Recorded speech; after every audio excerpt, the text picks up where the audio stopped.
Hello viewers, আসসালামু আলাইকুম। Welcome to green life homeo Pharma.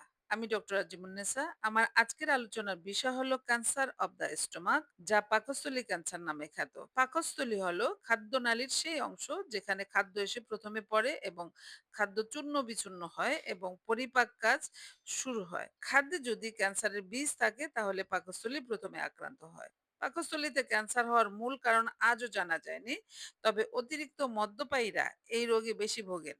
সাধারণত ৫০ থেকে ৬৫ বছরের মধ্যে এই রোগের আক্রমণ বেশি দেখা যায়। পাকস্থলী ক্যান্সারের প্রাথমিক লক্ষণগুলো থাকে ক্ষুধামন্দা, ওজন হ্রাস, পেটে অস্বস্তি বা ব্যথা, বমিতে রক্ত। অনেক সময় শুধুই ক্ষুধামন্দা দেখা যায়। বেশিরভাগ সময় রুটিন চেকআপে রক্তে টিএলসি এবং ডিএলসি স্বাভাবিক থাকতে পারে, হিমোগ্লোবিনের মাত্রা কম থাকতে পারে, ইএসআর বাড়তে পারে, মলের সঙ্গে ব্লাড দেখা দিতে পারে। চিকিৎসা ক্ষেত্রে বেশিরভাগ সময় শেষের দিকে এই রোগ ধরা পড়ে বলে চিকিৎসা বিভ্রান্তি দেখা দেয়। পাকস্থলী ক্যান্সারে হোমিওপ্যাথি চিকিৎসা অত্যন্ত ফলপ্রদ। রোগের প্রাথমিক পর্যায়ে লক্ষণ অনুসারে হোমিওপ্যাথিক ওষুধ ব্যবহার করলে আশাতিরিক্ত উপকার পাওয়া যায়।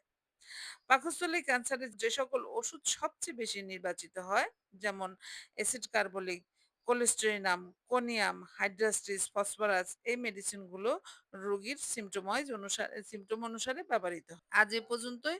সকলকে গ্রিন লাইফ হোমিও ফার্মার শুভেচ্ছা জানিয়ে বিদায় নিচ্ছি। আল্লাহ হাফিজ।